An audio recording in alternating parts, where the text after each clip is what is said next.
Hello guys. நான் இன்னைக்கு இந்த வீடியோல UART புரோட்டோகால் பத்தி எக்ஸ்பிளைன் பண்ண போறேன். இந்த வீடியோல நம்ம UARTனா என்ன, UARTோட ஹிஸ்டரி, UARTோட அப்ளிகேஷன்ஸ், UART ஏன் இவ்வளோ பாப்புலர் ஆச்சுங்கிறத பத்தி எக்ஸ்ப்ளோர் பண்ணலாம். So let's dive into UART protocol. What is UART? UARTனா யூனிவர்சல் அசிங்க்ரனஸ் ரிசீவர் டிரான்ஸ்மிட். இதான் அதோட ஃபுல் ஃபார்ம். ஸோ இதோட மீனிங் என்னன்னு நான் சொல்றேன். யூனிவர்சல்னா என்னன்னா, இந்த புரோட்டோகால் மல்டிபிள் டிவைசஸ்ல சப்போர்ட் ஆகும். அதாவது நீங்க என்ன டிவைஸ், அதாவது மேக்ஸிமம் எம்பெடட் சிஸ்டமா இருக்கட்டும், கன்சியூமர் எலக்ட்ரானிக்ஸா இருக்கட்டும், இண்டஸ்ட்ரியல் அப்ளிகேஷனுக்கா இருக்கட்டும், எல்லா டிவைசஸ்லுமே நீங்க UART சப்போர்ட் ஆகிறத பார்க்க முடியும். ஏன்னா இதோட ரிலையபிள் அண்ட் ஸ்டேபிள் கம்யூனிகேஷன் ஆர்கிடெக்சர்னால. செகண்டரி அசிங்க்ரனஸ்னா என்னன்னு பார்ப்போம். இப்போ இங்கே நான் ஒரு இமேஜ் போட்டிருக்கேன். அந்த இமேஜ் டிவைஸ் 1, டிவைஸ் 2 இருக்கு. ரெண்டுமே UART சப்போர்ட் பண்ற டிவைசஸ். இதுல பாத்தீங்கன்னா மேக்ஸிமம் 3 வயர்ஸ் யூஸ் பண்ணியிருக்காங்க. இதுல பாத்தீங்கன்னா கிளாக் வயர் இருக்காது. கிளாக் மேக்ஸிமம் நம்ம எதுக்கு யூஸ் பண்ணுவோம், ஒரு டிஜிட்டல் சர்க்யூட்டரியில கிளாக் சிக்னல்ஸ் சிங்க்ரனைஸ்டா ரன் பண்றதுக்கு நம்ம யூஸ் பண்ணுவோம். ஸோ இப்போ UART கம்யூனிகேஷனுக்கு கிளாக் தேவையான்னு கேட்டா கிடையாது. UART கிளாக் இல்லாம ரன் பண்ணும். அதுக்கு தகுந்த மாதிரி தான் அதோட டேட்டா ஃப்ரேம் டிசைன்டா இருக்கு. ஸோ அது ஒரு asynchronous protocol. Next, receiver transmitter அப்படின்னா, இப்போ டிவைஸ் 1 டிவைஸ் 1 ஒரு டிவைஸ் 2 ரெண்டு டிவைஸுமே டேட்டாவை சென்ட் பண்ணவும் முடியும், ரிசீவ் பண்ணவும் முடியும். ஸோ அதனால தான் ரிசீவர் டிரான்ஸ்மிட்டர் அப்படின்னு சொல்றாங்க. அடுத்த கீ பாயிண்ட்ஸ் பார்த்தீங்கன்னா, இது ஒரு சீரியல் கம்யூனிகேஷன் புரோட்டோகால். அதாவது இதால டேட்டாவை ஒன் பிட் பை ஒன் பிட்டா சென்ட் பண்ண முடியும். ஸோ பேசிக்லி சீரியல் கம்யூனிகேஷன் ஸ்லோவா இருந்தாலுமே இதால ரொம்ப மினிமல் வயர்ஸோட டேட்டாவை டிரான்ஸ்மிட் பண்ண முடியும். Not like parallel communication which uses multiple wires. அடுத்தது பாயிண்ட் டு பாயிண்ட் கம்யூனிகேஷன்னா, இதால ரெண்டு டிவைசஸ் மட்டும் தான் கனெக்ட் பண்ணிக்க முடியும் டைரக்ட்லி. மல்டிபிள் டிவைசஸை நம்ம ஒரு எம்சிஓடவோ இல்லை மைக்ரோ ப்ராசஸரோட கனெக்ட் பண்ணோம்னா we should go to other protocols like SPI or I2C. But UARTல மல்டிபிள் டிவைசஸ் கனெக்ட் பண்றது பாசிபிள் கிடையாது. UART ரொம்ப சிம்பிள் அண்ட் ரிலையபிள். இதோட ஆப்ரேஷன் ரொம்ப ஸ்டேபிளா இருக்கிறனாலேயே, சிம்பிளா இருக்கிறனாலேயே மோஸ்ட் மாடர்ன் மைக்ரோ கண்ட்ரோலர்ஸாக இருந்தாலும் சரி, மைக்ரோ ப்ராசஸர்ஸாக இருந்தாலும் சரி, சில FPGA போர்ட்ஸில் கூட உங்களால் UART பார்க்க முடியும். அடுத்தது நம்ம UARTோட ஹிஸ்ட்ரி பார்ப்போம். ஸோ UARTோட ஹிஸ்ட்ரி பார்த்தீங்கன்னா 1960s தான் இது ரொம்ப ஸ்டார்ட் ஆச்சு, அதாவது டிசைன் பண்ணாங்க. அன்னைக்கு இதோட அப்ளிகேஷன்ஸ் பார்த்தீங்கன்னா டைப்ரைட்டர்ஸ் அண்ட் கம்ப்யூட்டர் டெர்மினல்ஸ். ஸோ அன்னைக்கு இன்டெல் மாதிரியான கம்பெனிஸ் UARTோட சிப்ஸ் மேனுஃபேக்சர் பண்ணாங்க. பட் எப்போ RS-232 ஸ்டாண்டர்ட் வந்துச்சோ அப்போதான் UART ரொம்ப பாப்புலர் ஆச்சு. இன்னுமே மல்டிபிள் வைட்லி அடாப்டட் ஆச்சு. அதாவது மல்டிபிள் அப்ளிகேஷன்ஸ்க்கு நிறைய கம்பெனிஸ் RS-232 போர்ட் யூஸ் பண்ண ஆரம்பிச்சாங்க. அதனாலேயே 1980sலேருந்து 2000s வரைக்கும் இருக்கிற மேக்ஸிமம் எல்லா பிசிஎஸ்லையுமே, எல்லா லேப்டாப்ஸ், ஃபேக்ஸ் மிஷின்ஸ், பிரிண்டர்ஸ் எல்லாத்துலேயுமே நீங்கள் RS-232 பேசிக்லி UART பார்க்க முடியும். ஒரு ஃபன் ஃபேக்ட் ஆட் பண்ணியிருக்கேன். என்னதான் நம்ம USB யூஸ் பண்ணாலுமே, USB ரொம்ப ஃபாஸ்ட்டாக இருந்தாலுமே UARTோட ரிலையபிலிட்டிக்காக இன்னுமே நிறைய பேர் அதை எம்பெடட் டெவலப்மெண்ட் போர்ட்ஸில் ஆட் பண்ணிட்டு தான் வராங்க. ஸோ அடுத்தது UART எப்படி ஒர்க் ஆகுதுன்னு பார்ப்போம். ஸோ இங்கே பார்த்தீங்கன்னா UART 1, UART 2ன்னு ரெண்டு டிவைசஸ் இருக்கு. ஸோ இங்கே பார்த்தீங்கன்னா ஒரு parallel டேட்டா. ஃபார் எக்ஸாம்பிள் இதை ஒரு மைக்ரோ கண்ட்ரோலர்னு எடுத்துக்கோங்க. இங்கே மைக்ரோ கண்ட்ரோலர் parallel டேட்டாவை ஷேர் பண்ணுது, அதாவது 8-bit டேட்டாவாக இருக்கு. அது உங்களுக்கு சீரியல் கம்யூனிகேஷனாக சென்ட் பண்ணணும், அதாவது சிங்கிள் வயர் இல்லைன்னா 2 or 3 வயர்ஸ் மட்டும் சென்ட் பண்ணணும்னா you can use UART protocol, where TX device RX டிவைஸ்க்கு டேட்டாவை சென்ட் பண்ணும். இப்போ இங்க இருக்கிற அந்த 8-bit டேட்டாவை இது ஒன் பிட் பை ஒன் பிட்டா RX சைடுக்கு டிரான்ஸ்ஃபர் பண்ணி மறுபடியும் இந்த UART2 அப்படிங்கிற இந்த டிவைஸ் அது parallel டேட்டாவை மறுபடியும் கன்வெர்ட் பண்ணும். ஸோ இதுக்கு எல்லாத்துக்குமே ஆப்ஷனலாக ஒரு தேர்ட் வயர் தேவை, which is ground wire, which is for reference. Basically சர்க்யூட்டை கம்ப்ளீட் பண்ணுறதுக்காக நம்ம கிரவுண்ட் வயரை யூஸ் பண்ணுவோம். அடுத்தது பாட் ரேட்னு என்னன்னு பார்ப்போம்.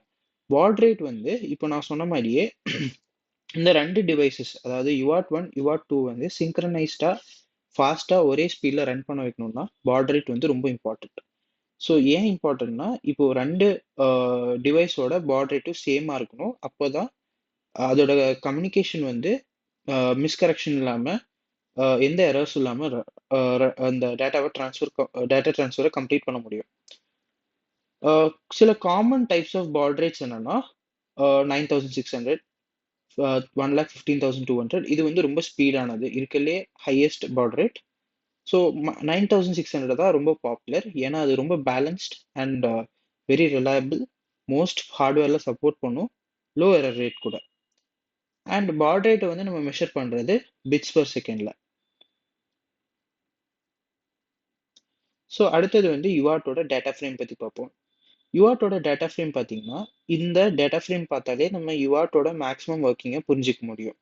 ஸோ ஃபஸ்ட்டு வந்து யுஆர்ட்டோட கம்யூனிகேஷன் லைன் வந்து எப்பவுமே ஹையாக தான் நிற்கும்.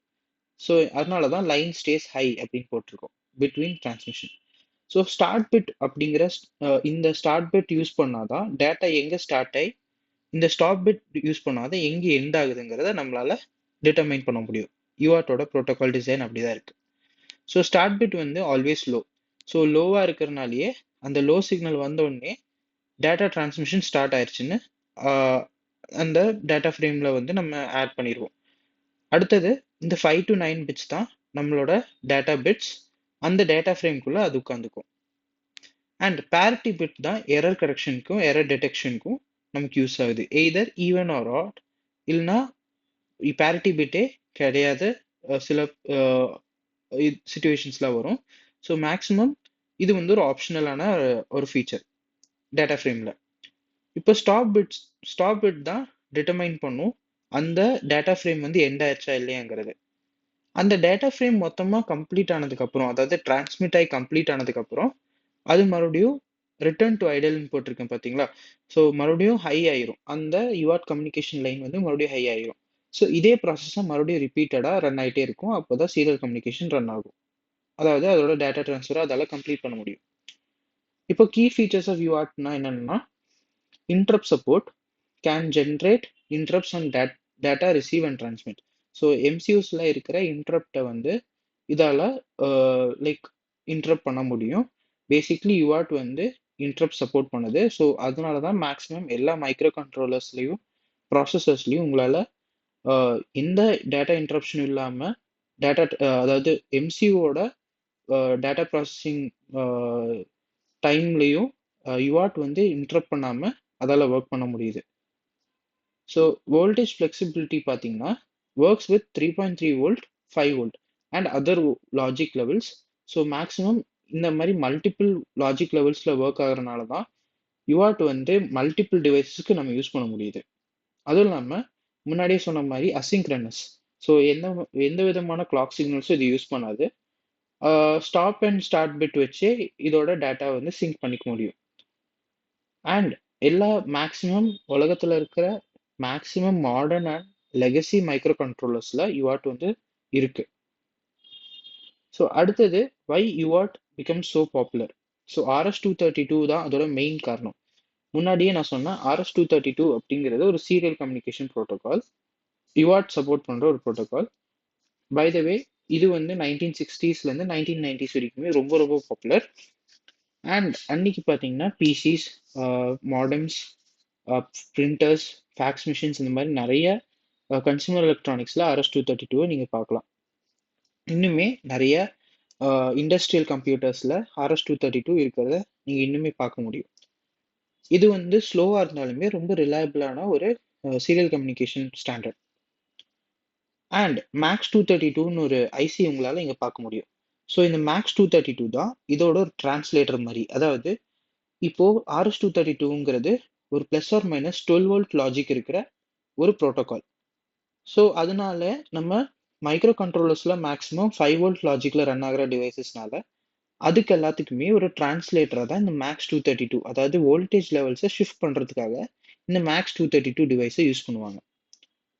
ஸோ இது வந்து இந்த MAX-232வும் RS-232 தான் யூஆர்ட் வந்து ரொம்ப வைட்லி பாப்புலர் ஆகிறதுக்கான ஒரு காரணம்.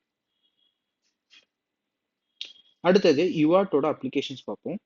பேசிக்லி இங்கே பார்த்தீங்கன்னா சில இமேஜஸ் ஆட் பண்ணியிருக்கேன். இந்த இமேஜஸில் இருக்கிற இதுலேயே உங்களால் பார்க்க முடியும். இப்போ இங்கே ஜிபிஎஸ் மாடலில் RxD to TxDன்னு இருக்கு, which is basically receive and transmit pins. இதில் வந்து UART வந்து சப்போர்ட் ஆகிற ஒரு ஜிபிஎஸ் மாடியூல். அதே மாதிரி இந்த ப்ளூடூத் மாடியூலுமே UART சப்போர்ட் பண்ணுற ஒரு ப்ளூடூத் மாடியூல். மேக்ஸிமம் நம்ம காலேஜ் ப்ராஜெக்ட்ஸ்லாம் யூஸ் பண்ணுற ஒரு ப்ளூடூத் மாடியூல் இது. அடுத்தது இந்த மாதிரி ஒரு வயர்லெஸ் ரவுட்டர். இது பார்த்தீங்கன்னா ஒரு RS-232 சப்போர்ட் பண்ணுற ஒரு வயர்லெஸ் ரவுட்டர். அண்ட் நம்ம டெலிகம்யூனிகேஷன்ஸில் பார்த்தீங்கன்னா செல்லுலர் டவர்ஸ், அதாவது பேஸ் ஸ்டேஷன்ஸ்ல எல்லாமே RS-232 பார்க்க முடியும். சேட்டலைட் கம்யூனிகேஷன்லையும் உங்களால் பார்க்க முடியும். And sensors, temperature and humidity sensors, இதிலெல்லாம் UART பார்க்க முடியும்.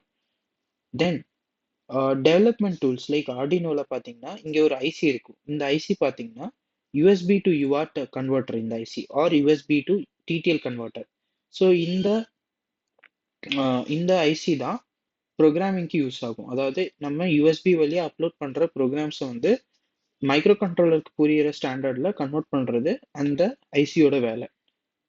அடுத்தது நம்ம லெகசி சிஸ்டம்ஸ், அதாவது இந்த மாதிரி பாயிண்ட் ஆஃப் சேல் சிஸ்டம்ஸ் நம்ம சூப்பர் மார்க்கெட்லலாம் பார்க்க முடியும். And credit card scanners, credit card readers, இந்த மாதிரி பழைய மிஷின்ஸ்லேயுமே UART சப்போர்ட் ஆகும். ATM மிஷின்ஸ், CNC மிஷின்ஸ், இண்டஸ்ட்ரியல்லி இது ரொம்ப அக்செப்டடான ஒரு ப்ரோட்டோகால். ஏன்னா இது வந்து ரொம்ப ரிலையபிள் அண்ட் சிம்பிள். ஸோ இவ்வளோதான் மக்களே, this is the conclusion of the video. உங்களுக்கு UARTோட கான்செப்ட் ஓரளவுக்கு புரிஞ்சிருக்கும்னு நம்புகிறேன்.